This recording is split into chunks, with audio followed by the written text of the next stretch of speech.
3-point lighting. Not one, not two, but 3 points of light is going to make up this strategy, which is the foundation of basic depth modeling of lighting. So I mentioned before in composition that one of the aims of cinematography is to turn the two-dimensional space of the film frame into something that looks like a three-dimensional space. And 3-point lighting is used to get that point across as a technique by which that we create a good amount of depth and also a nice-looking lighting situation on people's faces and other objects as well. So let's see how this works.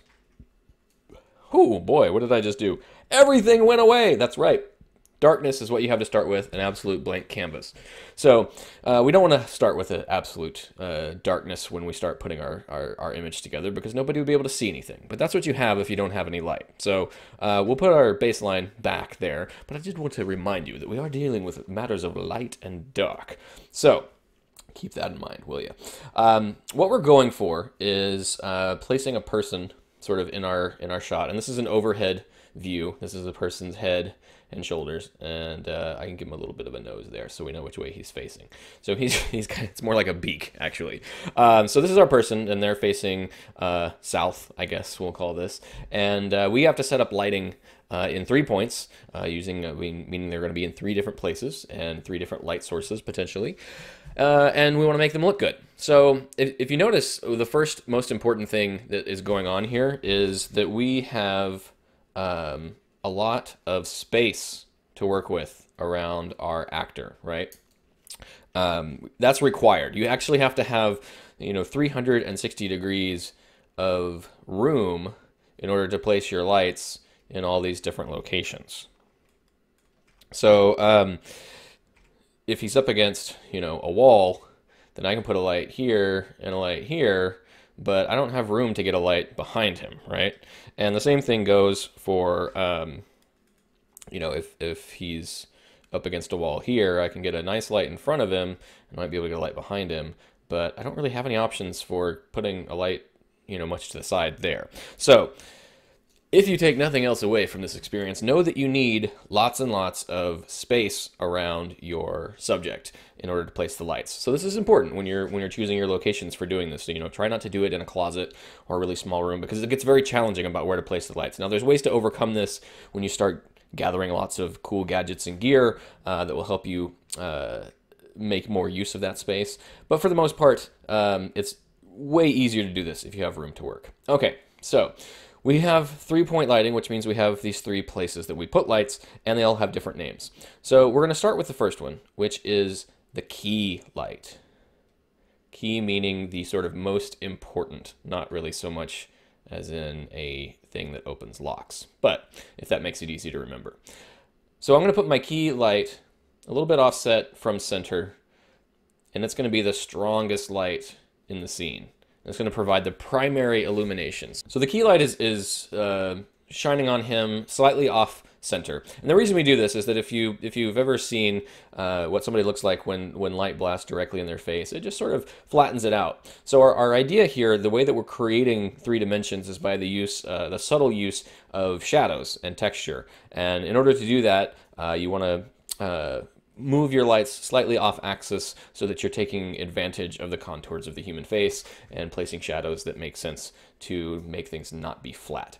So your key light is usually going to be your strongest light, and you usually want to start with that off center, this axis here being where that person is facing, off to the side in one direction. And usually it'll be the side that they're sort of facing into, so that if this is an interview or something, you'd want to put it on the side where they're speaking to the camera or to the producer, just because it's sort of normal for us to want to see the brighter part of the face be the part that's aimed at you.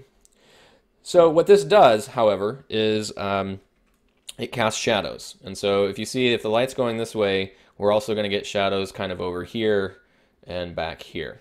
The ones back there we don't particularly care about so much unless they're sort of distracting on the background. But these here that fall on the face are a little more problematic. So these shadows that this light casts on that side of the body, we need that to an extent, but we want to mitigate how dark they are and distracting. We don't necessarily want this sort of black and white sort of Sin City look. And of course, unless that's what you're going for. So what we want to do then is soften that by use of another light, which we call the fill light.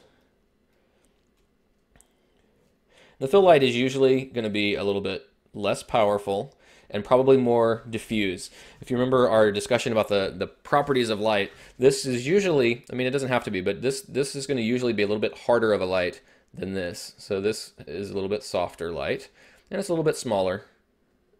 And by smaller, of course, I don't mean like the actual size of the light. I mean, it's less powerful. So it's not throwing as much of dark shadows back in this direction. It's just trying to alleviate the shadows on this side of the face. So usually your key light is going to be kind of mirror image across this axis over to the other side. So it's meant to offset the negative effects of the key light. And I'll show you how this works in just a moment, how it looks in real life. So that's two, but what's our last one? The last one is called a backlight. And I think you can imagine from that where this light might go. But it always begs a question of where does it point? Remember that in this three-point lighting scenario, we're always talking about the lights in relationship to the subject. So our backlight is going to go in the back, but it's not going to shoot onto the background. That's actually called a background light, which is a little confusing because you have a backlight and a background light for the background. But in the general parlance of our times, the backlight, when you say back, it actually shines onto the subject's back. So we'll put a B there for backlight. So what does this do? This is a highlight light. This is not meant to provide general illumination. It can be super bright. It can be kind of dim. The whole point is to have some light on these kind of contours of the shoulders, maybe the top of the head, so that you have these highlight areas that create kind of, not exactly a halo, but a wraparound effect. This is actually something that's working pretty well for me in this shot right now of me. You notice that this side, I don't really have any wraparound light giving definition to that shoulder, but over here, on this, I've got a little bit of spillover that creates some depth, and if I, sort of show that. And some of that's coming from a wraparound from the light that's behind me. And what that does is it helps give some dimensionality to me that separates me from the background. Oftentimes this can be sort of a halo effect that creates a nice bright outline around people. And that's why it's also called a rim light. The light actually shows off the rim or the edge of the subject. So the background, or the backlight, can also be called a rim light. So that's our 3 points of lighting: key, fill, and back. So just sort of to quickly review, we've got our key light. Here is our primary source of light. It's going to be usually the brightest light in the scene, usually the most motivated light in the scene. So if it's supposed to be the sun, or supposed to be a window, or supposed to be a lamp, those are usually going to be your key lights. Your fill light is just used to soften the other side so that you don't have like complete shadow on the shadow side, so that you're kind of able to play with that to get shadows but not make them be super harsh. And your backlight right here is going to put a soft wrap on the back of the person, on the back of their head, highlights on the hair, things like that that really just sort of make the person pop. So again, in order to do this, I need all this space around my subject. So when you go to practice this, give yourself lots of room. Put your subject right in the middle, and you'll have room for all your lights behind and in front and to the side of the person. So how does this actually work, though? Well, I'm glad you asked, because I happen to find this handy little simulator here on MediaCollege.com, which has a lot of great resources for free for you guys, and some of these nifty little interactive features. So if we're looking here, this is what our camera's going to see. And over here is a recreation of our overhead view of the shot that we just did. So if we turn the key light on, look, we can actually see our subject now. And that's the primary source of light. And if you've only got one light, then, this is usually going to suffice.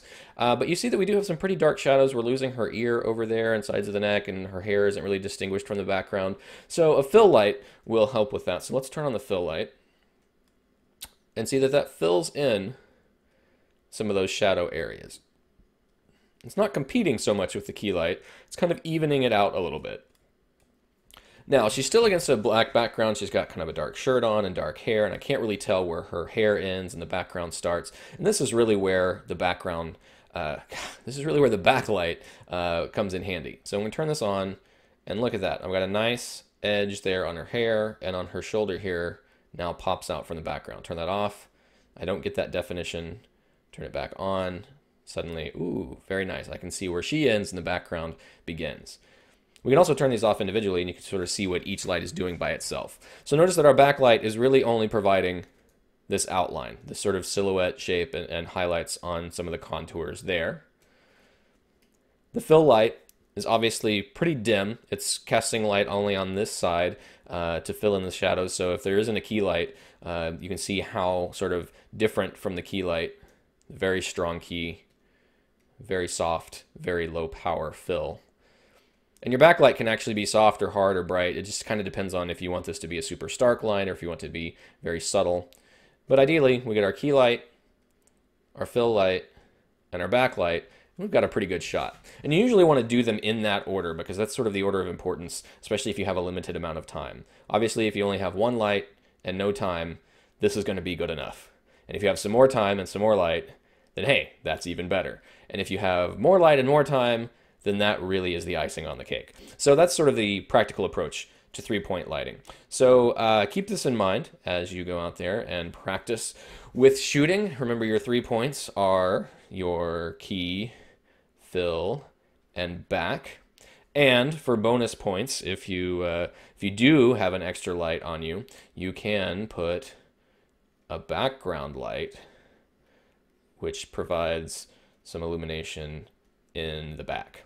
And that will maybe or maybe not be useful depending on what your area is. I mean, if you're up against a black wall, then yeah, maybe it does make sense to have a little bit of background light so that you create some texture back there and you can tell the difference. Or maybe you want that dark cavernous look and then you don't need the background light at all. But that's optional and extra credit. You don't have to worry about the fourth light of the three-point light sitting because that's just silly. So key, fill, and back, the principles of three-point lighting.